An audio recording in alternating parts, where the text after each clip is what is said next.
Hello everybody, Ben Rogers here, the Raptors Digest. Now, the Toronto Raptors have certainly had a roller coaster of a playoff run. You know, the game one against the Orlando Magic where it looked horrible, it looked like this team was just going to revert back to old playoff, collapsing ways, but then the Raptors came back. Pascal Siakam has been blossoming into a star in front of our eyes this postseason. Kawhi Leonard's playing like the Kawhi Leonard we were all promised with the load management throughout the season. This year has been ridiculous in the playoffs. Arguably the best player in the playoffs, especially when you consider the talent around him. Kawhi's averaging 32 points per game, 8 rebounds, 4 assists, a steal, and ridiculous defense. He's playing some great lockdown D on whoever he's guarding. So Kawhi is certainly living up to the hype, living up to the expectations for the Toronto Raptors, but there's certainly some cause for concern for this Toronto Raptors team. And the main thing is getting Kawhi some help.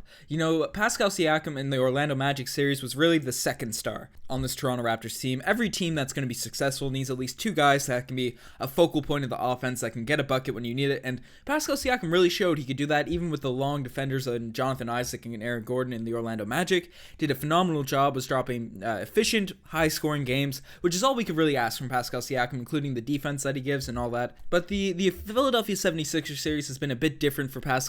They've kind of loaded in on him a bit more, and unfortunately he sustained that calf injury in the last game, and he wasn't shooting the greatest percentages aside from game one against the Sixers. And now that he's sustained this injury, I don't think we can really expect Pascal to be 100% for these next few games, and it showed in game 4. Despite the fact we got the win, Pascal, I believe he didn't even score 10 points. I believe he was 2 for 10 from the field. It was a poor game for Siakam in terms of scoring and shooting the ball, so the structure of this team is certainly going to have to change, because our second star, he has this injury. It's unfortunate, but we can't really rely on him to be the number 2 option. And the rest of the team, the Toronto Raptors role players have been so amazing this season. Even in games when we didn't have Kawhi, we'd still be blowing out teams because of how Kyle Lowry would step up when he needed to. Most of the season he's only a facilitator, but if they needed him to score, he was capable, and that's why he was made an all-star this season. Marc Gasol, when he came in, he's obviously doing it on the defensive end. We'll get into Marc Gasol after, but he's a guy that he didn't do too much scoring in the regular season, and I was a bit worried about that, and he's going to be a huge topic of discussion in this video.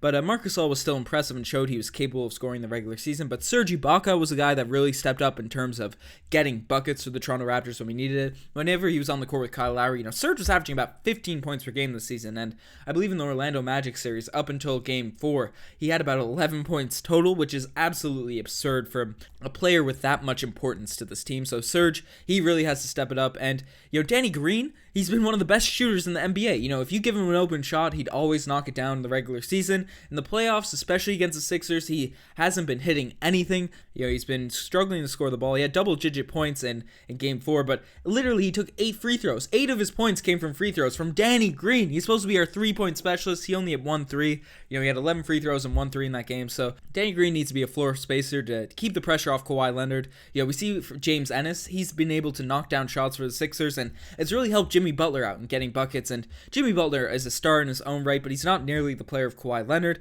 And imagine what Kawhi Leonard could be doing with a little bit more floor spacing. So Danny Green's a guy, but I could go through each and every player. But there's a couple players I really want to focus on in this video. And, the first one, he's been a huge topic of discussion, but Fred VanVleet.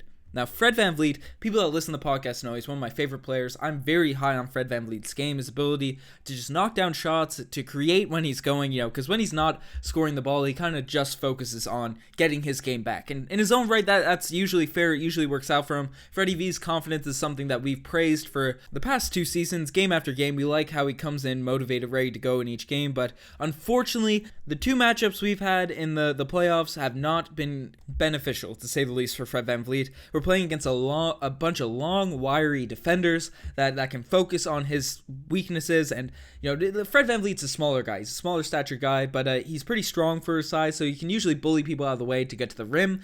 But use crafty finishes. But the players he's going up against are too long and are too big to allow him to attack and do those slashes that he likes to do. And unfortunately, his jump shots are being more contested now that there's longer defenders on him. So he's not getting the breathing room that he's more so accustomed to in the regular season. So So his 3-point shots aren't going down. His ability to drive, that's been taken away from him. And unfortunately, the thing about Fred VanVleet, it's his best asset and it's his worst flaw, his confidence. And he's going to keep trying to get his game going. So the defense is focused on him because he is a good passer. People flame Fred VanVleet for being a bad passer. I disagree with that. But Fred VanVleet's passing stems from his ability to score. He's a scoring first point guard, but usually then when the defense collapses in on him, then he creates for other people. The unfortunate thing about Fred VanVleet in these playoffs is people aren't collapsing on him. He has one guy on him, and then those passes that he's so used to seeing in the regular season just aren't there, so he's just forced to shoot up a bad shot, and his tunnel vision gets the best of him. So it's been an unfortunate series for Fred VanVleet.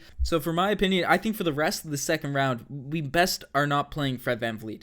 It's unfortunate to hear, because he's such an asset to the Toronto Raptors, and he's earned his minutes. He's earned his spot in the rotation. He's been one of our most consistent players, even with his up and down season this year, but he can't play against the Philadelphia 76ers. They're too big, they're too long. He just doesn't work. It doesn't make sense for him to play. Now, I think when we go up against it, if we win, obviously this is all conducive if we win. I think in future series, Fred should be reinstated in the rotation just because of how good he's been in the past, because the Bucks, they have smaller guards. They have George Hill and Eric Bledsoe, but still very good defenders. But Fred does well against those, even if they're good defenders. At his same size, he's still very strong in those matchups. So I think he can certainly bounce back in these playoffs if the Raptors are fortunate enough to go further. But I don't think it makes sense for him to be playing for the rest of the Sixers series, unless obviously the Raptors are needed or they start playing TJ McConnell or something like that, unless the series changes. But the way it's going now, I think the adjustment has to be made for Fred VanVleet's minutes to be completely cut back. I don't want to see him on the court at all. Not hating on Fred VanVleet. It just doesn't make sense. But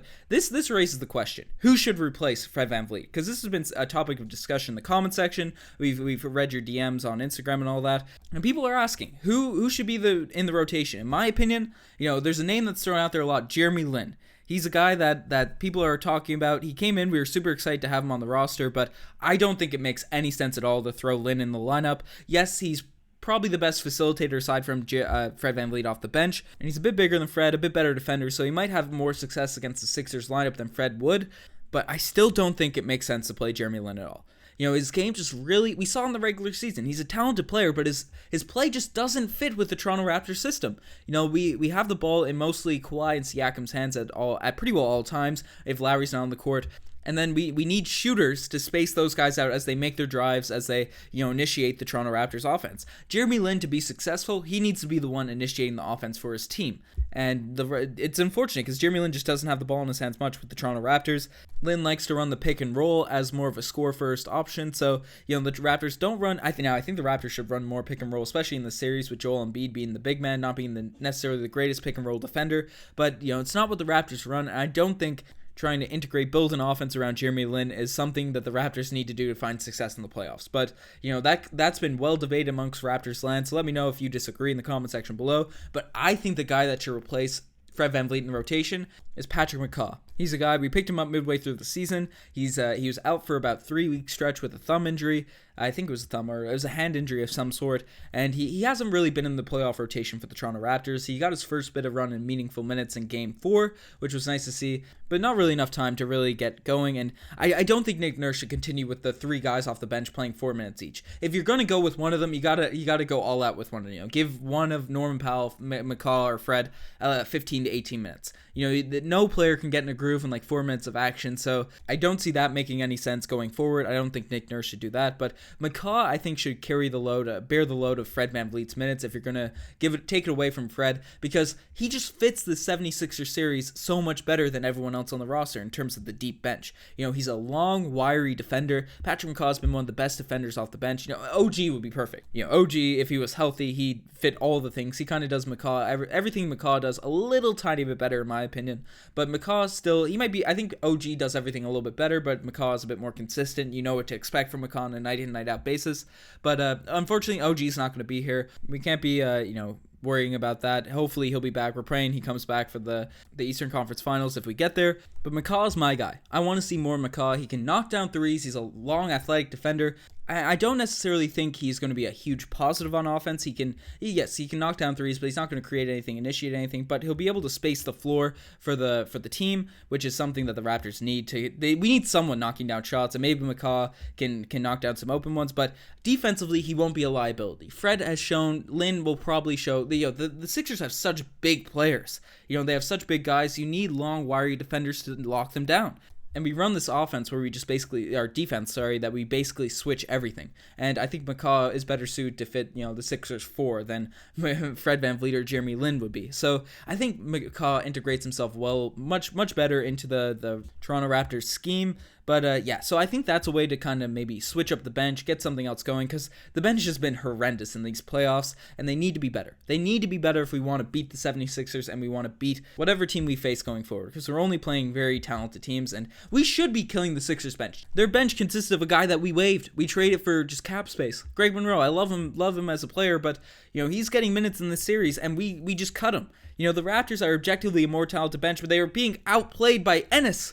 He's a guy that's been kicked around the league left, right, and center. And I know he's playing very well, but this is unacceptable for the likes of Serge Ibaka, Fred VanVleet, Norman Powell especially. They have to really step it up. And the reason I thought this series would be a lot more swung in the Raptors' favor is because I think the starters have kind of are even. It's an even matchup. Kawhi kind of cuts down the talent difference from the rest of the starting unit, but I thought our bench would be able to just absolutely wipe out the Sixers bench. And a lot of people predict that as well, but the starters thing is held true. Kawhi has really kept us in games, and Siakam hasn't even been playing that well, but especially because of his injury and the Sixers locking in on him. But everyone else has just completely struggled, and that was an area where I thought the Raptors would have an advantage. And this is why the Kawhi Leonard needs help.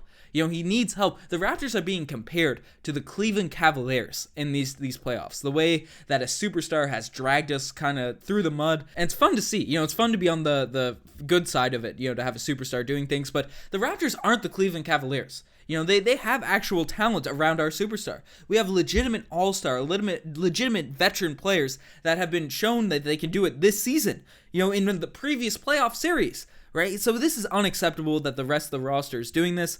And, I brought up the bench. The bench has to be better. I think Nick Nurse should play Serge Ibaka with Kyle Lowry more, or, more of a facilitator to get him going a little bit. Stop making him shoot threes. And I think Norman Powell, we should keep giving Norman Powell about 10 minutes because he does decent on defense, right? He's not a liability there, and he could have a big night, or he could just be not a liability. And I think he's been good at not messing things up on the offensive end. So I don't mind Norm being out there, but Fred has been a liability of the season, so that's why I think the bench should change. But the starting unit, this video's titled Kawhi Leonard Needs Help, and right, if the bench struggled but the starters were playing up to their level, and with the way Kawhi is playing, we would still be killing the Sixers. But even the starters haven't been playing their max level. Now, two guys that I really think need to step up are Kyle Lowry and Marc Gasol, and they did it in Game 4 for stretches, but I still don't think they're at the point where they could be. The point that they have been kind of all season. Not necessarily big, huge 20-point per game numbers, but being a consistent threat from the three-point line. The Raptors are so much more scary when they have shooters around Kawhi Leonard, and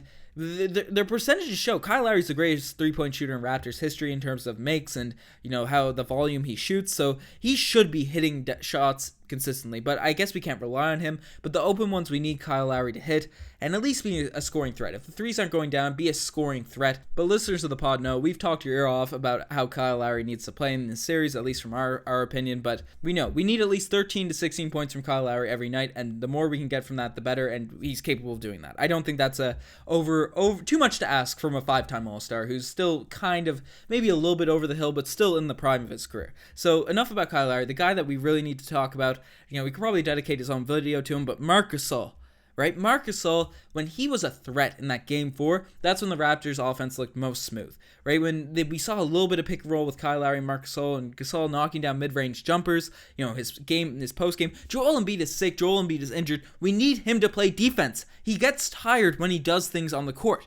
Right? And Marc Gasol is such a good post scorer throughout his whole career, throughout his time in Memphis, even when he does it in Toronto. It's just, we haven't been looking for him. We haven't been looking for him at all. I think he needs touches to be, because he's a three-point shooter. His percentages are kind of ridiculous on the Toronto Raptors. He's shooting about 44% from the three-point line, which is a phenomenal number, especially from a big man. So I think we should be giving him the touches, and the more he has the ball, the more confident he's going to be shooting the basketball. Right? It's anyone that's played knows. The more you've touched the basketball, the better you're going to feel, unless you're having a cold game. But, if you haven't touched the ball in like 10 possessions, you get an open three, you're probably not going to knock it down, right? So Marc Gasol, I think he should be consistently given touches throughout the game and be a focal point for the Toronto Raptors offense, especially if Pascal Siakam is going to need to take a step back. The Raptors are going to need a number 2 guy. I don't think Kyle Lowry can be relied upon that right now. Pascal Siakam is injured, and I think Gasol is our best option to be the guy that steps up. I know he has the horrendous job of guarding Joel Embiid in the paint, but he's clamped him down completely, and he's a great facilitator on the offensive end, but there's points in the game where he just doesn't want to shoot. He's just looking to get everyone else going, and sometimes that's good, but when the Raptors are needing buckets and you're capable, get buckets! Get buckets, Marc Gasol, please! As I said, 44% from the three-point line, and there was a possession. I believe it was game 4. It was definitely in the Sixers arena, but he got the ball at the top of the key. No one around him. No one even near him. The defense was all in the key. They were packed in the paint. They were gone to get french fries at the food stand. Right, Marc Gasol, he's looking to pass, and he kind of stops to himself. He hesitates on a 3. He takes about 5 seconds, and no one's even near him until he shoots the 3. And obviously, you're not going to hit that because you're not locked in. You're not in your groove. But if he's looking to shoot, his percentages are ridiculous enough to where he'll hit half of them. He'll hit half of the open threes, which is a phenomenal number. I don't know why he's not looking for the ball. He's not looking for a shot. That's just one possession, but that's kind of a symbol to where his head is at on the offensive end. I guess he's trying to fit in more than he's trying to stand out for. That's a Isaiah Thomas quote or something I want to bring back. But when you're a star, stand out. When you're capable of getting buckets, get some buckets, especially when the Raptors need it and Pascal Siakam's injured. So that's my rant on Marc Gasol. I really want to see him be more aggressive. Pascal Siakam, obviously, if he's healthy, he'll be able to do it for us, in my opinion. And Danny Green, the final player we're really going to dive into, he needs to hit his open threes. I don't know if it's a mental block, but he's a consistent, playoff-tested, championship-winning guard in this league who's been phenomenal from the three-point line this season, and he hasn't been doing in the playoffs, especially this Orlando Magic series. So we need Danny Green to knock down some shots. Hit the open ones. Hit the open ones, Danny Green. Be the player that you've been all year, the player we've been all hyped about, and the Toronto Raptors will be fine. We had to scare their game 3, and if you listen to the reaction pod, Riker and I both weren't too worried after that one, but then the Pascal Siakam injury happened. I had a bit of nerves going into game 4, but fortunately the Raptors pulled it out, but the rest of the team can be a lot better, and this is why this video is made. Kawhi Leonard, he's been ridiculous for the Toronto Raptors. He's been amazing. He's been at a Hall of Fame level. He's establishing himself as a top 2 player in the NBA right now. Kevin Durant is the only guy you can argue with being close to him. But to end the podcast off, there's one stat I just want to break down. The Raptors have an offensive rating of 119 with Kawhi Leonard on the court, and that drops to 79. A 79 offensive rating with him off the court. That's the biggest drop by far in the NBA for any player in the that's in his bracket in terms of has taken enough shots, has enough impact on the offense, and that's a 40-point drop in terms of offensive rating for Kawhi on and off the court. Siakam actually has a pretty big one as well. But for all the things I mentioned, the stats show Kawhi Leonard needs some help if we want to have success. We might be able to scrape by the Sixers by going the same way we're going, but it's not going to work against the Bucks/Celtics, whoever comes out of that series, and it certainly won't work if we end up making it to the finals against the Warriors. So, or the Rockets. Maybe, you never know. I'm rooting for the Rockets in that series. Maybe my boy Jamal Murray or Damian Lillard could pull it out. The playoffs are super interesting this year, and I like how close all the series are, but I want the Raptors to win this one in 6, and I think with just adequate help. I'm not asking for, in years past, especially last season, maybe we're asking too much from the role players to really have success against like LeBron James and other teams we're facing, but it's not like we're throwing the load on role players to be stars. We're just asking our role players to not be trash, not be horrible. Our bench to score more than 6 points against a bench that is kind of objectively horrendous, aside from James Ennis, who's playing like Michael Jordan right now. But let me know what you guys think. What should the Raptors do? What more adjustments? Nick Nurse made a great adjustment of going big in Game 4, right? What are the Raptors going to have to do to ensure a win in Game 5? Let me know in the comment section below. Check out the Twitter, the Instagram, all that cool stuff. We're going to be posting now more consistently, basically every day for the whole playoffs. So yeah, check us out, subscribe to the channel, and definitely follow us on Instagram. The Instagram lives are coming back. As I mentioned, I've been in Boston for the past few days, and Riker's been in Newfoundland. He went home, so yeah, he's back in Kingston. I'm back in Montreal now, so we're locked in postseason time. We appreciate everyone that listens and supports us. You're the best. I'm signing out. Cheers.